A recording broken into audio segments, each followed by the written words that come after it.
Hey guys, this is Josh at the California Retail Store, and we've got 3 different HPA systems here that I want to quickly just kind of go over. We've got the Wolverine SMP over here. This is a cylinder drop-in. In the middle over here, we've got the Polar Star, which is a gearbox replacement, as you guys know, and the Vulcan V12, which is once again also a gearbox replacement through and through. So coming back over here to the Wolverine. The Wolverine is kind of interesting in that it's the first HPA system we've seen like this to be just a cylinder.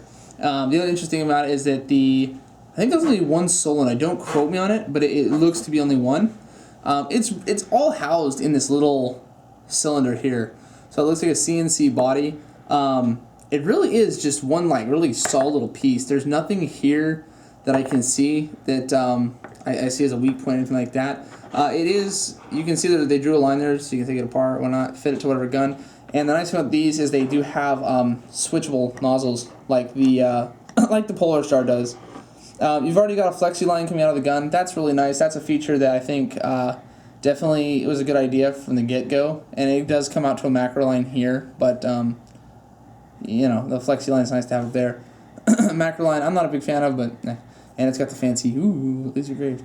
So like the Polar Star, also it's got a control board. So the difference with this being that if you look right here and here, you've got these little screw slots, and this thing actually comes with a little screwdriver to change your ROF and your.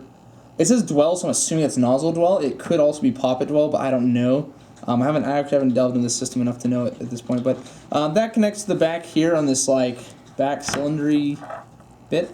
And then you've got your wiring harness. It comes with a fancy PVC patch. Actually, it comes with a battery, which is nice, like a 7.4 volt battery, because none of the other ones do that. And a screwdriver, of course, to do that, and then a trigger switch, which I didn't take out of the box. Now, moving over, go over the Vulcan first. I'll explain why. The Vulcan is the brand new drop-in from Vulcan. It looks a lot like a G&G shell. Don't quote me on it. It's not for sure, but it looks like a G&G shell. This one is kind of. Oh, I mentioned the Vulcan, the SMP has lots of nozzles you can switch out in all kinds of guns. So there's that. Coming back to the Vulcan, or did I say no? The SMP has all the nozzles. Anyway, this one doesn't. It's exclusively for an M4 right now, as far as we know. And this one comes with a flat hub bucket, which is kind of interesting. But it's just a gearbox replacement, same as the others. And the different part about this is there's no control board. Externally. So what I've seen in the manual is there's supposed to be lights that blink through when you actually have it in the gun. The lights blink and it goes to the programming and blah blah blah blah blah. But it's another drop-in replacement. Now coming to my favorite and the best. This is the Polar Star Fusion engine. This thing has been my baby for the last 2.5 years. This thing through and through is, I think, the best system for HPA. And the reason I like that, it's got a really nice CNC body, completely 100%. There's no gearbox half and half like the Vulcan. It's not just a cylinder like the SMP over here, but it's a full gearbox replacement. And guys have proven time and time again these things can be modified to fit in just about anything. And of course, they already make the 249, version 3, 240, and the version 2 versions.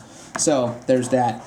This thing has a plethora of nozzles you can replace here. So anything from an AK to a G36, to a Scar H, to a GR25, to anything you can think of either has a nozzle, or Polar Star will actually make you one if you do their custom install thing. It has a trigger board internally that you'll feel the micro switch when you actually pull the trigger. I think that's a really cool feature because you can actually shim it back to the point where when I was playing a lot, and I had one of these, was like I said, was about 2.5 to 3 years that I had one. That trigger switch, that's a trigger board right there. Less than like a millimeter of travel. These things are great. Then coming over to, this is different. Now this is wrapped, obviously it's not going to be pink, but it's the control board. Now this is also a unique feature of the Polar Star. There's a little screen on here, and this joystick can go through the options. You can click in and out of the setting mode. I love these things. I love Polar Stars. They're awesome, and they're US made, just like the SMP. So I love Polar Stars. They come with a really nice manual, which is a far cry from the first gen that had the little paper manuals. So these are really cool now. This thing works in a lot of M4s too, where I'm sure that the SMP does well because it's just a cylinder drop-in. But the Polar Star one also does now because they redid the version 3. It's got all kinds of fancy features and the nicer selector plate to fit in just about everything. So that was and this does not come with a battery. Doesn't come with a screwdriver because it doesn't need one. and doesn't come with cool flat hot bucking, but it's awesome because it's Polar Star. So that's a quick look at the HPA systems we've got, guys. I'd recommend getting the Polar Star. You should get the Polar Star. You should just stop messing around with the AGs and just get an HPA system. This is Josh.